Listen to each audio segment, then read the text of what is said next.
তো এই ভিডিওটা দেখতে বলেছে আমাদের একজন সাবস্ক্রাইবার মোহাম্মদ হোসেন। তো চলো ভিডিওটা দেখা যাক। আর এটা হচ্ছে সিটিভি বাংলার একটা ভিডিও, তো চ্যানেলটা চলো সাবস্ক্রাইব করে নিলাম। আর হচ্ছে এখানে বলা হয়েছে যে ইহুদি জাতির উৎপত্তির ইতিহাস, ইহুদি জাতির সৃষ্টির ইতিহাস। চলো ভিডিওটা দেখা যাক যে কি করে সৃষ্টি হয়েছিল এই ইহুদি জাতি। ইহুদি, জায়নিস্ট, ইসরায়েলি, তিনটা আলাদা আলাদা নাম, অথচ ধর্ম তাদের একটি। সেই ধর্মের নাম ইহুদি। এই ধর্মের ইতিহাস যেন এক পথভ্রষ্টতার ইতিহাস। এটি আনুমানিক 4000 বছরের ইতিহাস, বিশাল এক আখ্যান। এর সাথে জড়িয়ে রয়েছে মানব সভ্যতার সবচেয়ে বড় সংকট, পৌত্তলিক ও একেশ্বরবাদীদের দ্বন্দ্ব, ক্ষমতা, রাজনীতি ও ঘৃণ্য অপরাধের গল্প। এটা এমনই এক ইতিহাস যা আপনার চোখকে কপালে তুলবে, চোয়াল হাঁ হয়ে যাবে। ইতিহাসের এই নিকৃষ্ট দিক যা আপনার থেকে লুকিয়ে রাখা হয়েছিল, সিটিভি বাংলা সেই সত্য ইতিহাসকে তুলে এনেছে আপনার সামনে। কারা এই ইহুদি জাতি, কী তাদের উদ্দেশ্য, কেনই বা তারা দিনকে দিন এত ক্ষমতাধর হয়ে উঠছে পৃথিবীর বুকে, সেসব আজকে আপনারা জানবেন ইতিহাসের আস্তাকুর থেকে। ইতিহাসের আস্তাকুর। সেমেটিক বা মধ্যযুগীয় সভ্যতার মধ্যে অন্যতম প্রাচীন ধর্ম হিসেবে পরিচিত ইহুদি ধর্মের জাতির পিতা এবং মুসলিম ধর্মের জাতির পিতা একজনই। তিনি হলেন হজরত ইব্রাহিম আলাইহিসসালাম। হজরত ইব্রাহিম আলাইহিসসালামের দুই পুত্র হজরত ইসমাইল আলাইহিসসালাম এবং হজরত ইসাক আলাইহিসসালামের হাত ধরে যে দুটি বংশের গোড়াপত্তন ঘটে, সে দুই বংশের মাধ্যমেই মহান রব্বুল আলামিন পৃথিবীতে দুইটি ধর্মের প্রসার ঘটান। পৃথিবীর ইতিহাসে সর্বশেষ এবং সর্বশ্রেষ্ঠ নবী হজরত মুহাম্মদ সাল্লাল্লাহু আলাইহি সাল্লাম যে বংশে জন্মগ্রহণ করেন, সে কুরাইশ বংশের পূর্বপুরুষগণ ছিলেন হজরত ইসমাইল আলাইহিসসালামের বংশধর। অপরদিকে হজরত ইসাক আলাইহিসসালামের পুত্র ছিলেন হজরত ইয়াকুব আলাইহিসসালাম, যার অপর নাম ছিল ইসরায়েল। মূলত ইহুদি বংশের প্রচলন হজরত ইয়াকুব আলাইহিসসালামের হাত ধরেই শুরু হয়। কুরআনে এই বংশকে আল্লাহ তাআলা বনি ইসরায়েল নামে সম্বোধন করেছেন। এই বংশে অসংখ্য নবী রাসূল প্রেরণ করা হয়েছে। এখন খুব স্বাভাবিকভাবেই আপনার মনে প্রশ্ন জাগতে পারে, বনি ইসরায়েলের নাম কিভাবে ইহুদি হয়ে গেল? হজরত ইয়াকুব আলাইহিসসালামের 12 সন্তানের মধ্যে একজন সন্তানের নাম ছিল ইয়াহুদা। সে সন্তানের বংশই পরবর্তীতে সবচেয়ে বেশি বিস্তার লাভ করে, যার ফলে বনি ইসরায়েলেরই আরেক নাম হয়ে ওঠে ইহুদি। এখানে একটা বিষয় স্পষ্ট যে ইহুদি ধর্ম এবং ইহুদি বংশ দুটোই সম্পূর্ণ আলাদা। অর্থাৎ আপনি চাইলে ইহুদি ধর্মের অনুসারী হতে পারবেন, কিন্তু ইহুদি বংশের হতে পারবেন না। কেননা এর জন্য আপনার পরিবারকে হতে হবে ইহুদি বংশের উত্তরাধিকারী। বর্তমানে পৃথিবীতে যত ইহুদি আছে তারা সকলেই ইহুদি ধর্মের অনুসারী, কিন্তু এদের মধ্যে কতজনই ইহুদি বংশের উত্তরাধিকারী সে সম্পর্কে মহান রব্বুল আলামিনই একমাত্র অবগত। আমরা আপনাকে যে সময়ের ইতিহাস দেখাচ্ছি তা আজ থেকে প্রায় 4000 বছর আগের। 4000 বছরের পুরনো এই ধর্মের অনুসারীরা কেন আজ বিপদগামী? বিশেষ করে দাউদ আলাইহিসসালাম, সুলাইমান আলাইহিসসালাম, ইউসুফ আলাইহিসসালাম, মুসা আলাইহিসসালামের মতো নবীগণের আগমন যে বংশে ঘটেছিল, যে ধর্মের অনুসারীদের তারা আসমানি কিতাবের ঐশীবাণী শুনিয়েছিল, তারা কেন এক আল্লাহর উপাসনা ছেড়ে সিম্বল অব গড বা ঈশ্বরের সাংকেতিক চিহ্নকে বিশ্বাস করছে, তা নিয়ে মানুষের মনে কৌতূহলের শেষ নেই। অথচ ইতিহাস ঘাটলে দেখা যায় প্রতিটা যুগে প্রতিটি নবীর সময়ই তারা পথভ্রষ্টতার সকল সীমা পার করেছিল। তাদেরকে বাগে আনতে কখনো কখনো তাদের উপর তরবারি চালানোর প্রয়োজনও হয়েছিল। তাদের যন্ত্রণায় অতিষ্ঠ হয়ে তাদেরকে হেদায়েতের দিকে আহ্বান করার জন্য প্রেরিত নবীরাও তাদের উপর মহান রব্বুল আলামিনের কাছে বদদোয়া করেছিল, যার কারণে তারা পরিণত হয়েছে অভিশপ্ত এক জাতি হিসেবে, যাদের ব্যাপারে আমাদের নবী হজরত মুহাম্মদ সাল্লাল্লাহু আলাইহি সাল্লামের ভবিষ্যৎবাণী ছিল, এরা পৃথিবীর যেখানেই যাবে সেখানেই বিতাড়িত হবে, অপমানিত হবে, লাঞ্ছিত হবে। হয়েছিল তাই। হজরত ইউসুফ আলাইহিসসালামের সময়কালে ইহুদি জাতি মিশরের রাজক্ষমতায় আরোহণ করেছিল। ধন সম্পদ, প্রভাব প্রতিপত্তিতে তারা সকলের চেয়ে এগিয়ে ছিল। মহান রব্বুল আলামিনের সকল নিয়ামত তাদের মাথার উপর ছায়া বর্ষণ করেছিল। মহান রব্বুল আলামিনের অগণিত নিয়ামত পেয়ে তারা দিনকে দিন হয়ে উঠেছিল বেপরোয়া, অহংকারী এবং অত্যাচারী। আল্লাহর প্রেরিত বাণী অগ্রাহ্য করে নানান অপরাধে লিপ্ত হয়ে উঠেছিল। সে সময় মহান রব্বুল আলামিন তাদের উপর থেকে নিজের রহমত উঠিয়ে নেয়। তারা প্রভাব প্রতিপত্তি হারিয়ে দাসে পরিণত হয়। তাদের উপর চড়াও হয় ফারাও সম্রাটদের অত্যাচার। ফারাওদের জুলুমের পরিমাণ এতটাই ছিল, তারা সর্বদা ইয়ানাফসি ইয়ানাফসি করত এবং সৃষ্টিকর্তার কাছে এই বিপদ থেকে রক্ষা পাওয়ার জন্য প্রার্থনা করত। অবশেষে হজরত মুসা আলাইসাল্লামের আগমন এবং ফেরাউনকে নীল নদে ডুবিয়ে মারার মধ্য দিয়ে তারা মুক্তি পায়। কিন্তু কিছুদিন পরেই তারা আবার ফিরে যায় সেই পুরনো রূপে। এমনকি মুসা আলাহিসাল্লামের জীবদ্দশাতেই গরু পূজার মতো গর্হিত কাজ করে বসে। তখন তাদেরকে শাস্তি দেওয়ার জন্য আল্লাহর নির্দেশে সকল গরু পূজারীকে হত্যা করা হয়। অতঃপর মুসা আলাহিসাল্লাম বনি ইসরায়েল গোষ্ঠীকে নিয়ে রওনা হন কেনান অঞ্চলে। এই সেই কেনান যা বর্তমানে ফিলিস্তিন নামে পরিচিত, যেখানে অবস্থিত রয়েছে মুসলমানদের প্রথম কিবলা।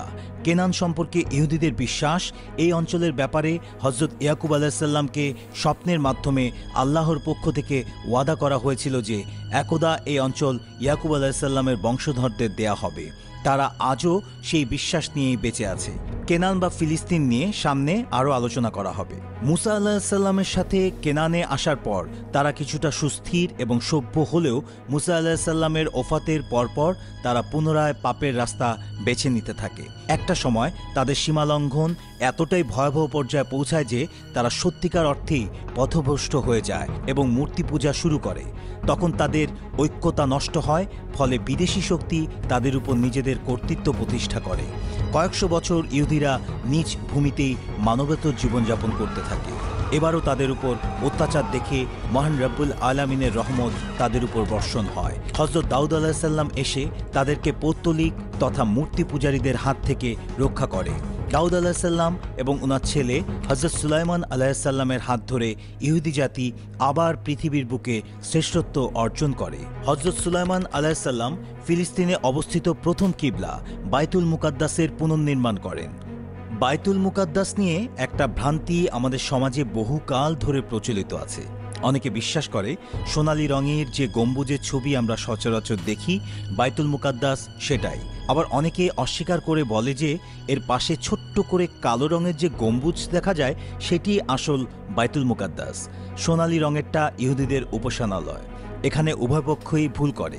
সোনালী আকৃতির গম্বুজ যেখানে অবস্থিত সেখানে প্রায় 1700 বছর পূর্বে ইহুদিদের উপাসনালয় ছিল। পরবর্তীতে সেই মন্দির ধ্বংস হলে তা কয়েকশো বছর পর্যন্ত খালি অবস্থায় থাকে। অতঃপর হযরত ওমর রাদিয়াল্লাহু তাআলা ফিলিস্তিন বিজয়ের পর সেখানে মসজিদ নির্মাণ করেন। মূলত যুগে যুগে বাইতুল মুকাদ্দাস বেশ অনেকবারই যুদ্ধের কবলে পড়েছে, প্রতিহিংসার শিকার হয়েছে, যার কারণে ধ্বংস হয়েছে বহুবার। যতবার বাইতুল মুকাদ্দাস ধ্বংস হয়েছে ততবারই তা কোনো না কোনো নবী বা মুসলিম শাসকের হাতে নির্মিত হয়েছে। সুতরাং সোনালী রঙের গম্বুজ যা ডোম অব দ্য রক হিসেবে পরিচিত আর কালো রঙের গম্বুজ যা টেম্পল অব সুলাইমান হিসেবে পরিচিত, তা উভয়ই বাইতুল মুকাদ্দাস বা মসজিদুল আকসা। উভয় গম্বুজকে ঘিরে যে বাউন্ডারি দেওয়া, সেই বাউন্ডারির মধ্যে যে কোনো এক জায়গায় নামাজ আদায় করলেই মসজিদুল আকসায় নামাজ আদায় করার সওয়াব পাওয়া যাবে। এবার চলুন ফিরে আসা যাক ইহুদিদের ইতিহাসে। হযরত সুলাইমান আলাইহিসসালামের মৃত্যুর পর ইহুদিরা খুব বেশি দিন মহান রব্বুল আলামিনের ইবাদতে লিপ্ত থাকেননি। তারা আস্তে ধীরে আবার শয়তানের উপাসনায় মত্ত হয়ে যায়। তাদের শাসকেরা অগ্নি পূজা করত।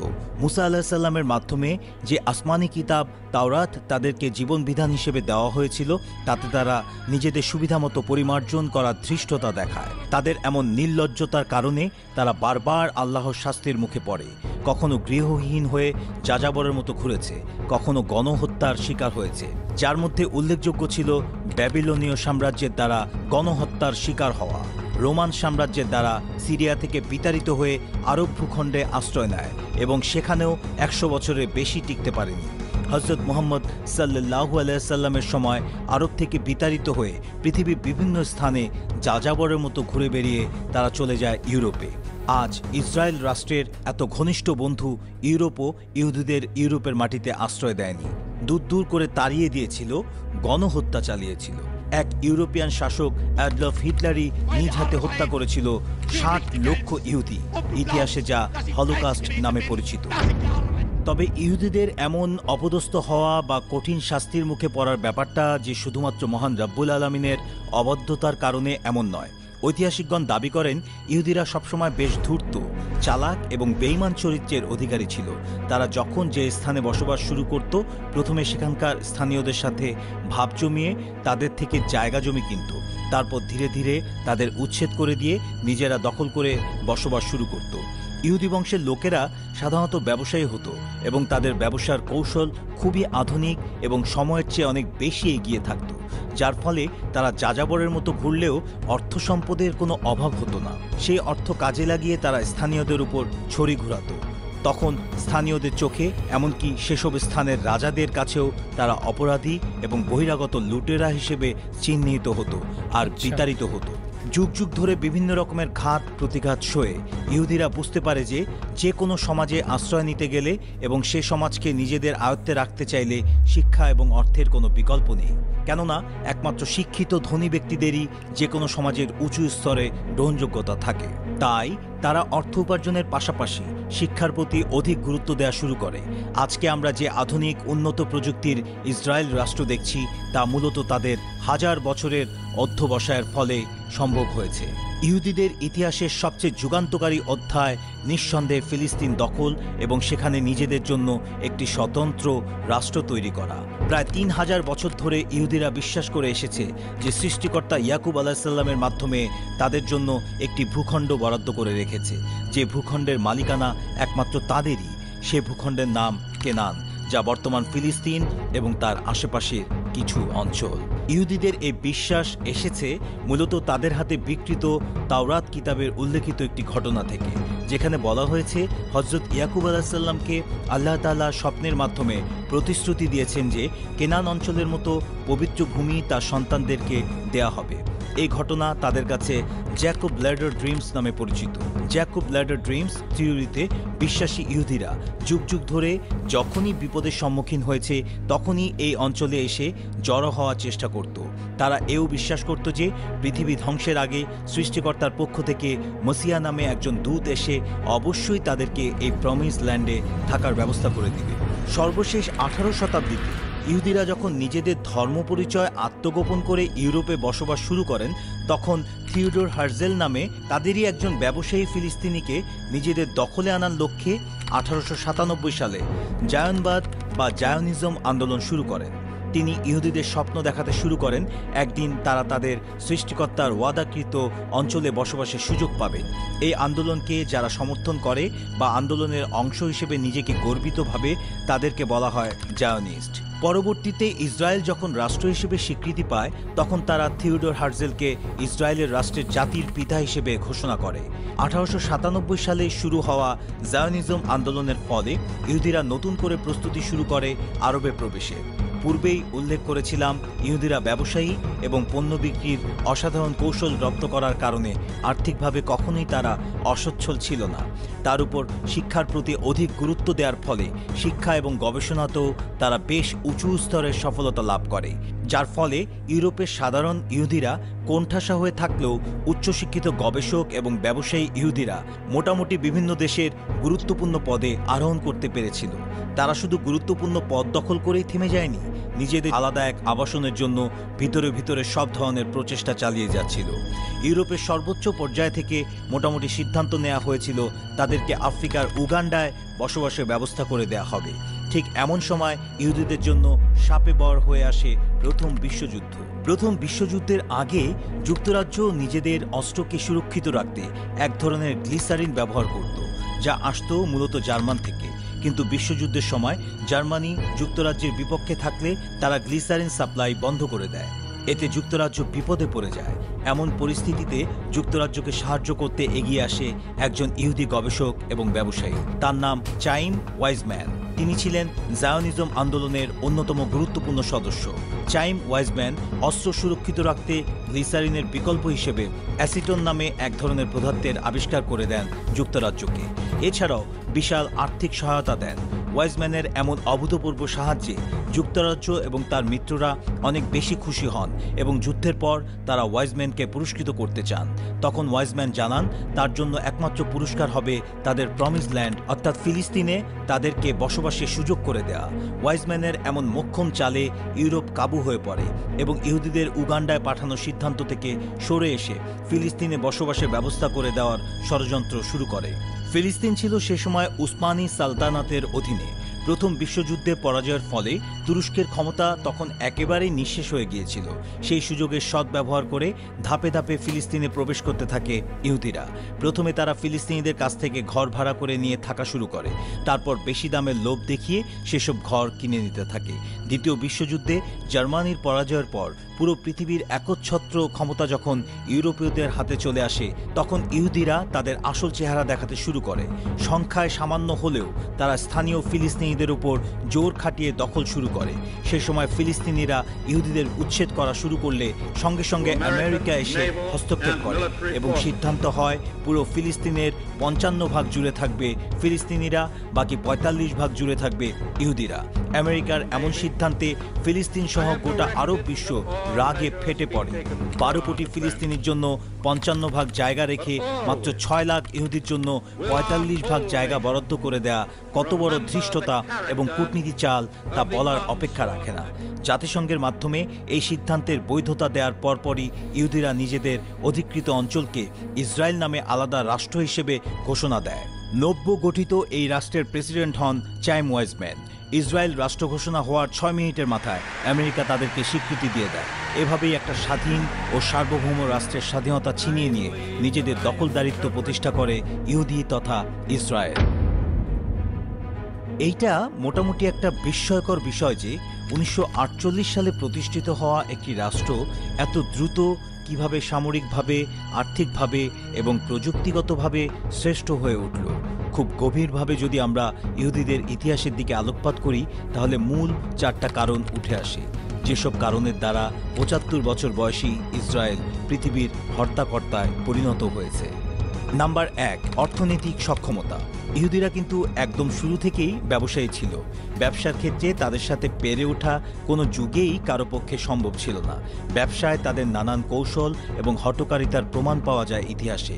পৃথিবীর ইতিহাসে প্রথম সুদযুক্ত লেনদেনের ব্যবস্থা ইহুদিদেরই আবিষ্কার।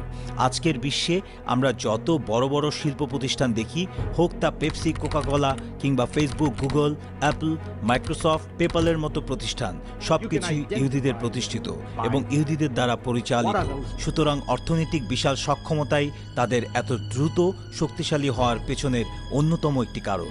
নাম্বার ২, শিক্ষা।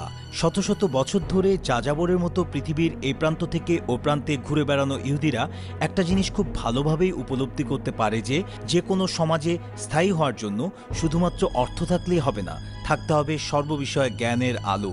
তাই তারা হাজার হাজার বছর ধরে যেখানে যে অবস্থাতেই থাকুক না কেন শিক্ষা এবং গবেষণা থেকে বিরত থাকেনি।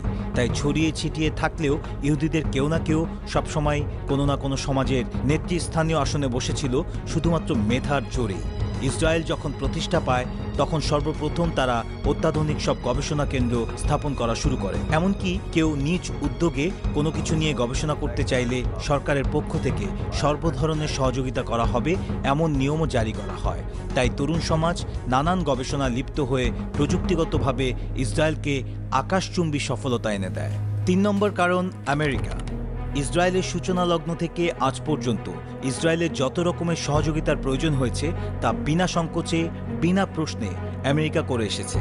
শুরুতে নিজ স্বার্থে ইসরায়েলকে সহযোগিতা করে আসলেও বর্তমান পরিস্থিতি বলছে ভিন্ন কথা, কেননা এখন খোদ আমেরিকায় হয়ে উঠেছে ইসরায়েলের হাতের পুতুল। আমেরিকাকে যদি বিশ্ব পরাশক্তি হিসেবে কেউ টিকিয়ে রাখতে পারে তা একমাত্র ইসরায়েলই পারে। আমেরিকার যত গুরুত্বপূর্ণ সিদ্ধান্ত নেওয়া হয় তা মূলত ইহুদিদের থেকে অনুমতি নিয়েই নেওয়া হয়। একদা যে দেশকে ছেলের মতো করে লালন পালন করেছিল আমেরিকা, আজ সে দেশই বাবা হয়ে মাথায় চড়ে বসেছে আমেরিকা।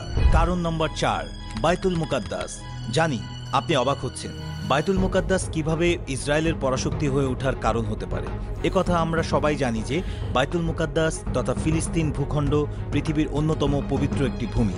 তবে এই ভূমি যেমন পবিত্র তেমন ভৌগোলিকভাবেও বেশ গুরুত্বপূর্ণ। আর এ ব্যাপারে প্রায় অনেক ঐতিহাসিকগণই একমত পোষণ করেছেন যে যুগে যুগে যে সম্প্রদায়ের হাতে বাইতুল মুকাদ্দাসের শাসনভার ছিল সে যুগে তারাই পৃথিবী শাসন করেছে। উদাহরণস্বরূপ ঈসা আলাইহিস সালামের আগমনের পূর্বে পৃথিবীতে ইহুদিদের রাজত্ব ছিল। সে সময় তাদের বসবাস ছিল বাইতুল মুকাদ্দাসে। তখন তাদেরই আইন ছিল পৃথিবীবাসীর জন্য শিরোধার্য। অতঃপর ঈসা আলাইহিস সালামের আগমনের পরে রোমান এবং পারস্যের সম্রাট যখন খ্রিস্টান ধর্ম গ্রহণ করে তখন তারা পুরো পৃথিবী শাসন করতে থাকে, কেননা বাইতুল মুকাদ্দাস ছিল তখন পারস্যের অধীনে। হযরত মুহাম্মদ সাল্লাল্লাহু আলাইহি সাল্লামের আগমনের পর মুসলমানরা যখন বাইতুল মুকাদ্দাস জয় করে তখন অর্ধ বিশ্বে মুসলমানদের পতাকা উড্ডয়ন ছিল। এভাবে ঘটনা পরিক্রমায় যখন যে গোষ্ঠী বা ধর্মের অনুসারীদের হাতে বাইতুল মুকাদ্দাস ছিল তখন তারাই পৃথিবীর হর্তাকর্তায় পরিণত হয়েছিল।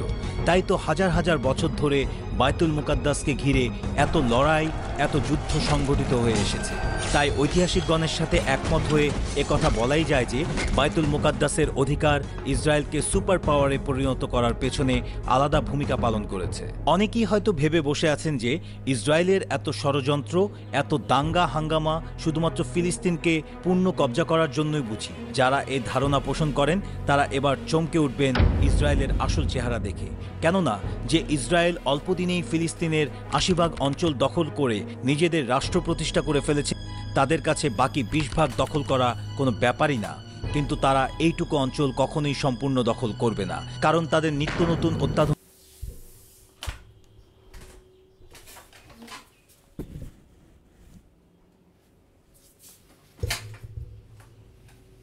যত অস্ত্র তৈরি হচ্ছে তার পরীক্ষা নিরীক্ষার জন্য এর চেয়ে ভালো কোনো অপশন তাদের হাতে নেই। যে কোনো ধরনের গিনিপিগ পরীক্ষা চালানোর জন্য তারা এই অঞ্চলে মুসলিম বসতি ধরে রাখবে এবং নানামুখী নির্যাতন চালিয়ে যাবে। এখন প্রশ্ন আসতে পারে, তাহলে ইসরায়েলের উদ্দেশ্য বা ভবিষ্যৎ পরিকল্পনা কি? ইসরায়েলের ভবিষ্যৎ পরিকল্পনা হচ্ছে সমগ্র পৃথিবী শাসন করা, শয়তানের রাজত্ব কায়েম করা। ইহুদিরা অপেক্ষা করছে দাজ্জালের আগমনের, যাকে তারা মসিহা নামে স্মরণ করে। তারা বিশ্বাস করে এই মসিহা আগমন করে সমগ্র বিশ্ব দখল করে নেবে এবং তার শাসনভার ইহুদিদের হাতে তুলে দেবে। বস্তুত ৪০০০ বছরের পুরনো এই ধর্মের পূজারীরা সবসময় পথভ্রষ্ট ছিল। যুগে যুগে মহান রব্বুল আলামিন এদেরকে সৎ পথে ফিরিয়ে আনতে অসংখ্য নবী রাসূল প্রেরণ করেছেন, অথচ তারা বেশি দিন সৎ পথ অবলম্বন করেনি। নবী জীবদ্দশায় তাদের বিরুদ্ধচারণ, এমনকি নবী হত্যার মতো জঘন্য পাপও তারা করেছিল। হযরত ঈসা আলাইহিস সালামকেও তারা হত্যার চেষ্টা করেছিল, যিনি পরে আল্লাহ তাআলার অশেষ কুদরতে আসমানে উঠে গিয়েছিলেন। মানবজাতির জন্য বিস্ফোরা হয়ে দেখা দেওয়া এই ইহুদি ধর্মের অনুসারীদের বিরুদ্ধে প্রতিবাদ গড়ে তোলা এখন সময়ের দাবি হয়ে দাঁড়িয়েছে। অন্যথায় এদের ষড়যন্ত্রে পৃথিবী ধীরে ধীরে পরিণত হবে মনুষ্যত্ববিহীন এক বিরান ভূমিতে। এখানে আমরা দেখলাম যে ইহুদি জাতির ইতিহাস সম্পর্কে, যে একটা জাতি কিভাবে কয়েকশো বছর আগে, কয়েকশো কেন ৭০-৮০ বছর আগে কিছুই ছিল না, একটা দেশও ছিল না, তারপর সে একটা দেশ গঠন করে এবং এখন পৃথিবীর মধ্যে অন্যতম সবচেয়ে শক্তিশালী রাষ্ট্র। তারা কিভাবে সেই শক্তিশালী রাষ্ট্রতে পৌঁছলো, তার ইতিহাসই বা কীরকম ছিল, তাদের মান্যতাই বা কীরকম। সত্যি অনেক ইন্টারেস্টিং এদের ইতিহাস। আমি ইহুদি জাতির ইতিহাস সম্পর্কে এটা জেনেছি যে ইহুদিরা আজকে যত বড় বড় কোম্পানি আছে সব ম্যাক্সিমাম ইহুদিদের, অ্যান্ড ওরা টেকনোলজি থেকে শুরু করে এভরিথিং সব জায়গাতে অনেক বেশি এক্সপার্ট এবং অনেক বেশি অ্যাগ্রেসিভ সেই জায়গাতে। এমনকি এটাও বলা হয় নাকি যে আমেরিকাও কিন্তু ইহুদিদেরই কথা শুনে চলে, যেটা আগে অন্য ছিল। আমরা কিছুদিন আগেও সেটা দেখেছি বিভিন্ন কারণে। খুব ইন্টারেস্টিং ছিল ভিডিওটা। তবে আমার মনে হয় যে আরও জানা উচিত জিনিসগুলো সম্পর্কে, ইতিহাস সম্পর্কে আরও যখন বেশি জানবো তখন জিনিসটা আরও অনেক বেশি ক্লিয়ার হবে। কারণ এটা হচ্ছে একটা একরকম পার্সপেক্টিভ থেকে দেখলাম ভিডিওটা। এবার যদি একটা অন্য পার্সপেক্টিভ থেকে দেখি যে তাদের যে ইতিহাসটা কী, কেন তাদেরকে বিতাড়িত করা হয়েছিল, সেই জিনিসটা কেন তাদেরকে জেনোসাইড করা হয়েছিল, হিটলার কেন অত ইহুদিকে মেরে ফেলেছিল, হিটলারের আসল ধর্ম কী ছিল, ধর্মের কারণে মেরে ফেলেছিল নাকি অন্য কোনো কারণ ছিল, সেগুলো যদি আরও জানা যায় তাহলে সেটা হয়তো আরও অনেক বেশি হবে। তো এটা অনেক ইনফরমেটিভ ভিডিও ছিল। অ্যান্ড এর কিছু পার্ট হচ্ছে আমরা একটা সিরিজ দেখছি এখন এই মুহূর্তে, ইউসুফ জুলেখা, তার পার্ট থেকে নেওয়া ইয়েগুলো। যদি এগুলি ইতিহাসের পার্ট, তো ওই জায়গা থেকে কাট করে কিছু ফুটেজ নেওয়া হয়েছে, দেখলাম। তো অনেক কিছু জানতে পারলাম। আরেকটা জিনিস যেটা শেখার আছে সেটা হচ্ছে যে কিভাবে একটা জাতি সর্বসেরা হয়ে উঠলো, সেই জিনিসটা কিভাবে একটা জাতি আজকে সবার মানে থেকে বেশি শক্তিশালী হয়ে উঠলো, সেই জিনিসটা কিন্তু দেখা উচিত আমাদের যারা ভারতীয় যারা আছি, বাংলাদেশের যারা আছি, সবাইকার এই জিনিসটা কিন্তু শেখা উচিত। কিভাবে আমাদের কোরটাকে আমরা স্ট্রং করতে পারি, কিভাবে এডুকেশনকে আমরা প্রায়োরিটি দিতে পারি, কিভাবে টেকনোলজিকে আমরা প্রায়োরিটি দিতে পারি, কিভাবে করাপশানকে আমরা বন্ধ করতে পারি, কিভাবে মানে গভর্নমেন্ট সাপোর্ট করতে পারে এই সমস্ত স্টাডিগুলোকে, যাতে একটা রাষ্ট্র শক্তিশালী হতে পারে, যাতে একটা দেশ শক্তিশালী হতে পারে, যাতে উন্নতি করতে পারে। কিন্তু হ্যাঁ, উন্নতি যতই হোক, সেই রাষ্ট্রের একটা জিনিস সবার আগে দরকার, সেটা হচ্ছে সে কতটা ভেতর দিক থেকে কতটা স্বচ্ছতা রাখে, কারণ সেটাও কিন্তু অনেক দরকার এখনকার দিনে। এই হচ্ছে আজকের video. Thank you so much ভিডিওটা রেকমেন্ড করার জন্য। এই ভিডিওটা রেকমেন্ড করেছে আমাদের একজন সাবস্ক্রাইবার, তো মোহাম্মদ হোসেন, তো তিনি এই ভিডিওটা রেকমেন্ড করেছেন। থ্যাংক ইউ সো মাচ এই ভিডিওটা রেকমেন্ড করার জন্য। আর কোন কোন ভিডিওর ওপর বা কোন কোন ইতিহাসের ওপর আমরা কমেন্ট্রি করতে পারি বা দেখতে পারি বা জানতে পারি, বুঝতে পারি, সেটা অবশ্যই কিন্তু কমেন্ট করে জানান। এখনকার মতো এই পর্যন্তই, দেখা হবে অন্য কোনো ভিডিওতে। ততক্ষণের জন্য ভালো থাকুন, সুস্থ থাকুন আর দেখতে থাকুন আমাদের চ্যানেল। টাটা, ভালো থাকবেন।